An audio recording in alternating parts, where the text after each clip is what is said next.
17 h à Alger, vous regardez L24 News, à la une de l'actualité.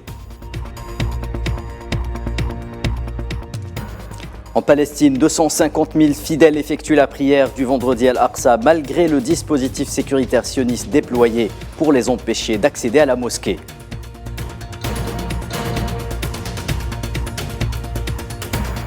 La situation économique au Maroc est au plus mal. Quelques 113 000 entreprises devraient mettre la clé sous le paillasson en 2023.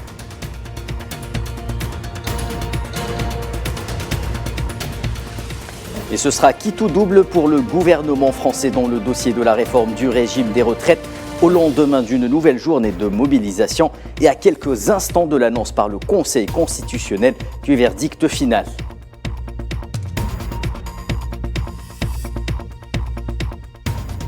Enfin, voyage au pays du Ramadan, vous verrez comment les musulmans en Irak, en Algérie ou encore au Liban célèbrent le mois sacré.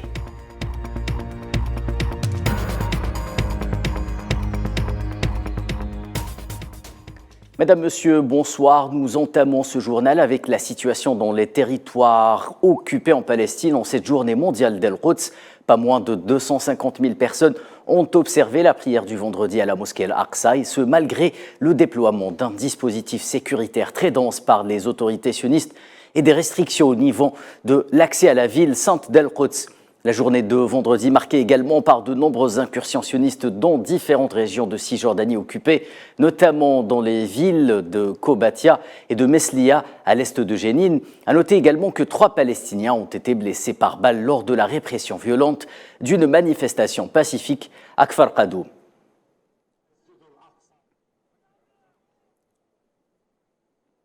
Je vous le disais à l'instant, les forces de l'occupationniste qui poursuivent leur provocation et intimidation en empêchant les fidèles palestiniens d'accéder à la mosquée Al-Aqsa, des provocations qui s'étendent à la communauté chrétienne désormais.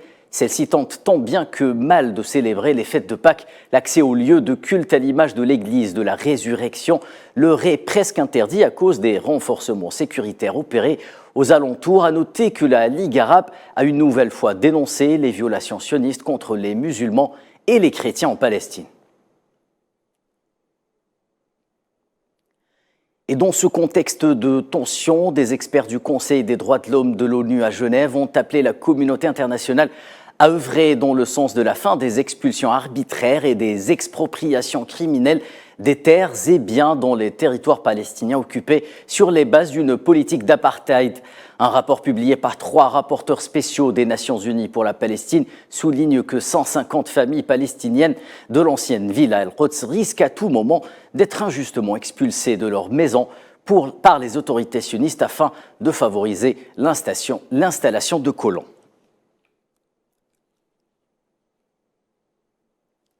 Palestine toujours, le ministère public général d'occupation a décidé de classer sans suite l'enquête sur le crime d'exécution perpétré par les forces sionistes contre le martyr Mohamed Al-Asibi, âgé de 26 ans, assassiné devant l'une des portes de la mosquée Al-Aqsa en mars dernier.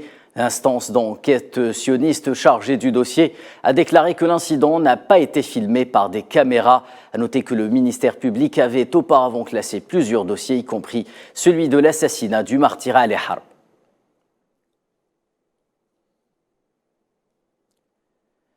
Dans le dossier libyen, le chef du gouvernement Abdelhamid Beidba et le président du conseil présidentiel Mohamed Menfi se sont rencontrés jeudi à Benghazi. Et au menu de la rencontre, des discussions sur les moyens et voies de promouvoir le processus électoral, ainsi que le soutien aux efforts de l'envoyé spécial des Nations Unies pour la Libye, Abdoulaye Batili.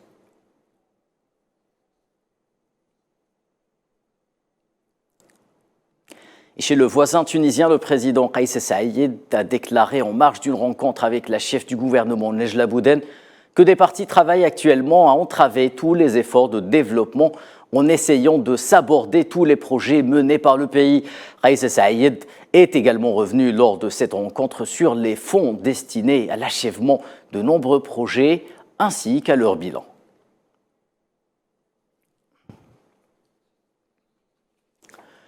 Et au Maroc, la donne économique devrait se compliquer davantage en 2023. Si tous les indicateurs macroéconomiques sont au rouge, le Royaume n'est pas pour autant au bout de ses surprises. Un rapport publié par Alliance Trade indique que pas moins de 13 000 entreprises devraient faire faillite cette année, une hausse de 5% par rapport à l'année écoulée. Les détails avec Amine Touta. En proie à une grave crise systémique, l'économie marocaine sombre dans le chaos. Une crise qui ne touche pas uniquement les secteurs publics vitaux, elle s'étend au secteur privé et aux entreprises. Selon un rapport publié par la compagnie d'assurance Alliance Trade, ce sont 13 000 sociétés marocaines qui devraient mettre la clé sous le paillasson en 2023 contre 12 000 en 2022, soit une hausse de 5%. Le Maroc occupe la 4e place au rang mondial des pays enregistrant le plus de faillites d'entreprises. Selon Alliance Trade, le taux de faillite des entreprises est estimé à 35% entre 2019 et 2023. La faible croissance économique enregistrée par le pays conjuguée aux indicateurs macroéconomiques sont la principale cause de banqueroute pour les opérateurs économiques marocains. Gérer une affaire est devenu mission impossible au royaume du fait de la hausse des charges et les coûts fixes, sans oublier l'envolée des prix de l'énergie.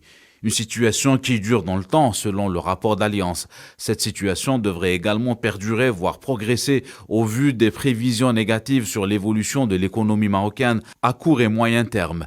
Et les suites du relèvement du taux d'intérêt de la Banque centrale marocaine à 3% n'est pas pour arranger les choses, car il devrait tirer à la baisse le niveau des financements et par voie de conséquence celui des investissements.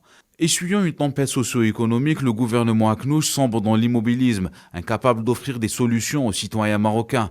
Celui-ci fait les frais d'une politique économique désastreuse, ayant mené à l'accroissement des dépenses budgétaires pour couvrir les importations d'énergie, de produits alimentaires et de matières premières. Au Yémen, le porte-parole du Comité international de la Croix-Rouge a affirmé que les procédures d'échange de détenus entre les parties au conflit avaient commencé. Près de 900 détenus seront échangés sur une période de 3 jours. Une procédure qui intervient en application de l'accord conclu entre le gouvernement yéménite et les Houthis lors des pourparlers du 20 mars dernier dans la capitale suisse, Berne. Environ 320 prisonniers devraient être libérés vendredi.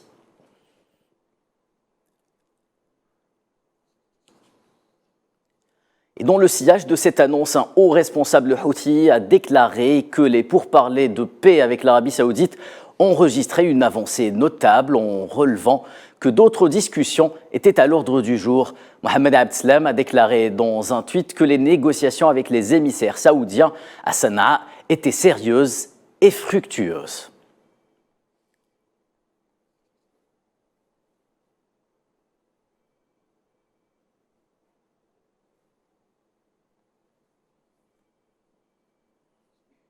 Et dans le dossier ukrainien, l'accord sur l'exportation de céréales ukrainiennes refait surface après que Moscou ait posé un nouvel ultimatum au sujet des exportations. Alors parmi les exigences, la reconnexion au système bancaire international SWIFT de Roselkosbank, la banque russe spécialisée dans l'agriculture, et le dégel des actifs de sociétés russes liées au secteur agricole situé à l'étranger.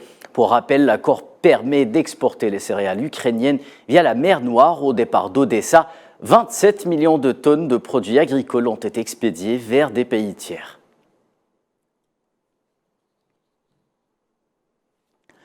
Et en Norvège, les autorités ont annoncé l'expulsion de 15 employés de l'ambassade de Russie à Oslo, soupçonnés d'espionnage.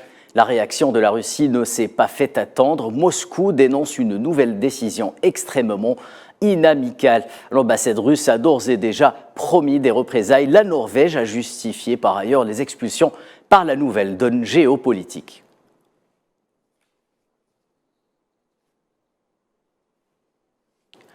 Aux États-Unis, c'est sous serment et à l'abri des regards que l'ex-président Donald Trump a effectué jeudi une déposition de plusieurs heures dans le bureau de la procureure générale de New York. Cette dernière intente un procès civil à l'ancien président américain ainsi qu'à 3 de ses enfants qui sont accusés de fraude au sein de la Trump Organization.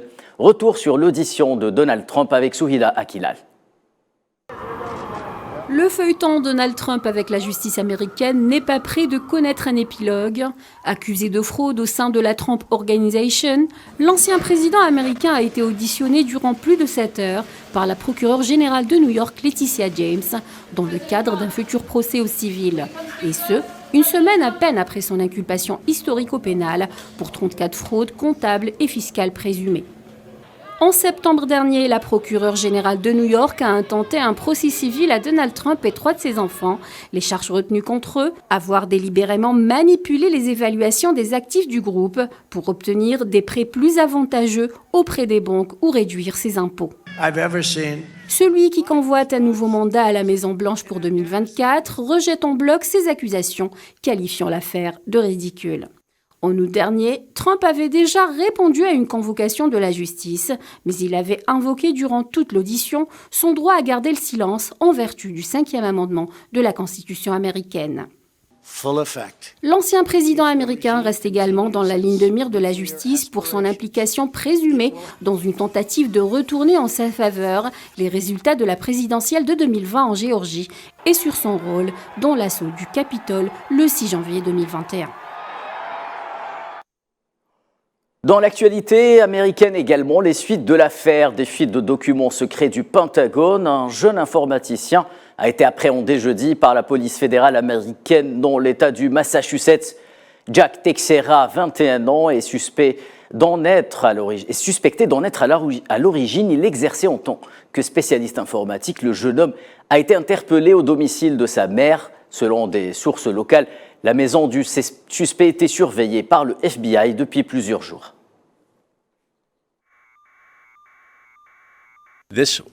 C'était un acte criminel délibéré, une violation de ces lignes directrices. Et donc, encore une fois, je pense que c'est important de comprendre. Maintenant, nous continuerons à faire tout ce que nous pouvons pour nous assurer que les personnes qui ont besoin de savoir quand il s'agit de ce type d'informations y ont accès.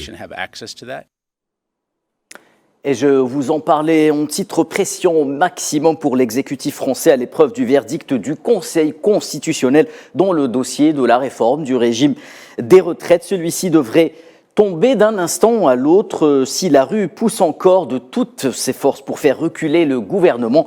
L'abrogation de la loi ne semble pas être un scénario plausible. C'est un sujet signé Safouane Bensabri. C'est le calme avant la tempête à Notre-Dame.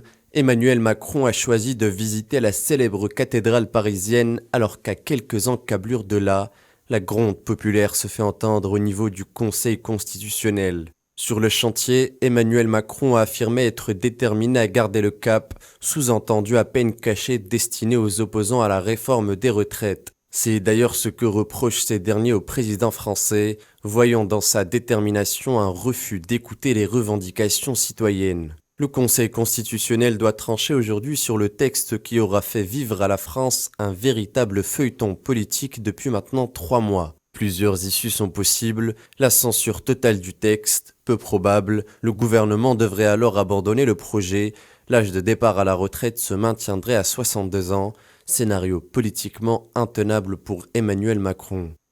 Deuxième scénario, le Conseil constitutionnel valide la totalité du projet de loi au risque d'essuyer des accusations d'accointance avec le gouvernement. Troisième scénario, le plus probable des 3, il repose sur une censure partielle du texte, sans toucher à l'âge de la retraite, point central de la réforme.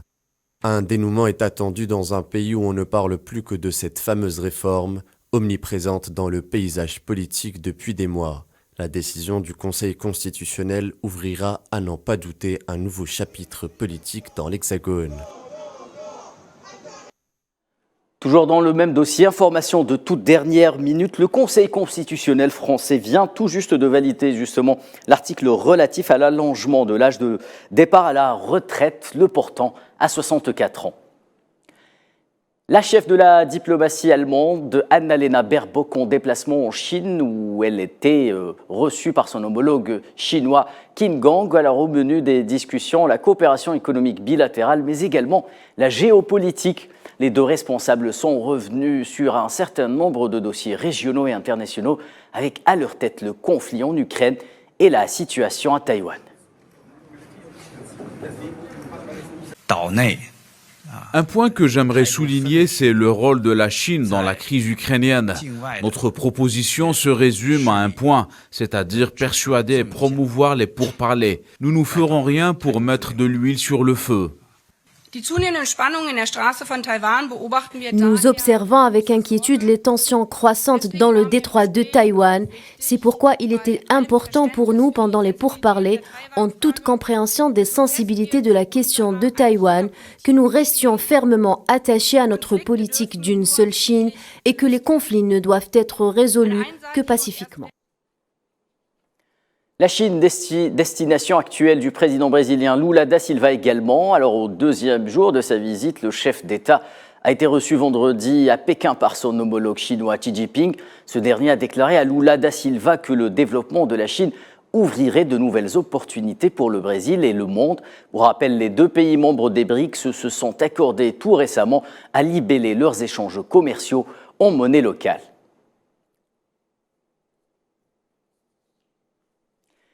Et à quelques jours de la fin du Ramadan, je vous propose ce petit tour d'horizon sur les festivités dans de nombreux pays musulmans. Un spectacle haut en couleurs et des traditions ancestrales propres à chaque pays. C'est un reportage signé Iman Merat. 9e mois du calendrier islamique, le mois de Ramadan repose sur le cycle lunaire s'étalant sur 29 ou 30 jours.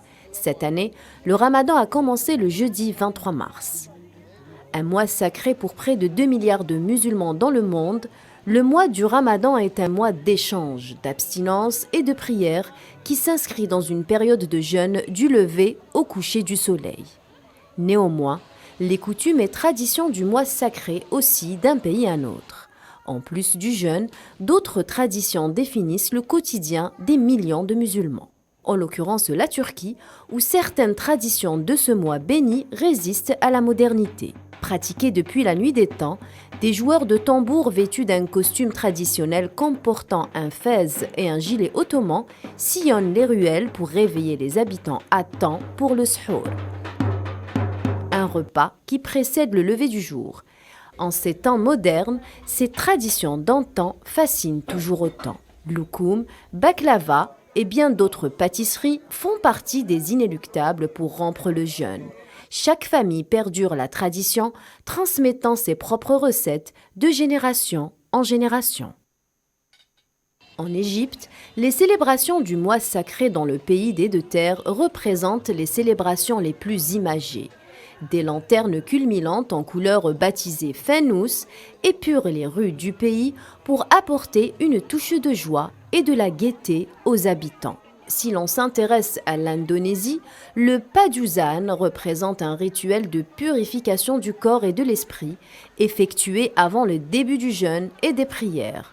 En effet, le premier jour du mois sacré, les fidèles du pays se baignent dans des sources ou des piscines naturelles pour se purifier et se préparer au mois sacré à venir. Cette tradition, venue tout droit des musulmans javanais, est une spécificité du Ramadan en Indonésie.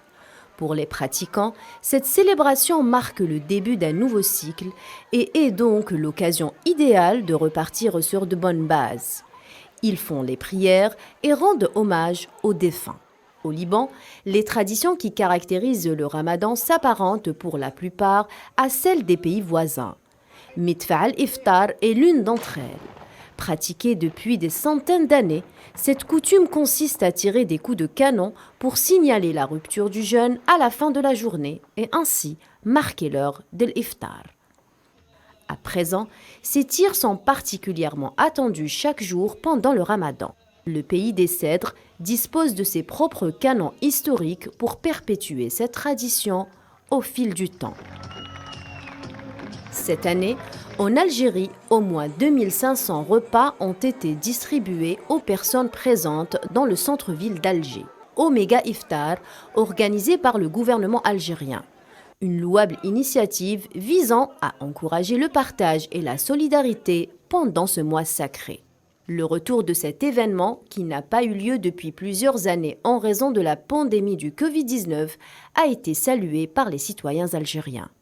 Chaque pays a ses propres traditions en ce mois sacré. La spiritualité et le partage restent les maîtres mots du Ramadan.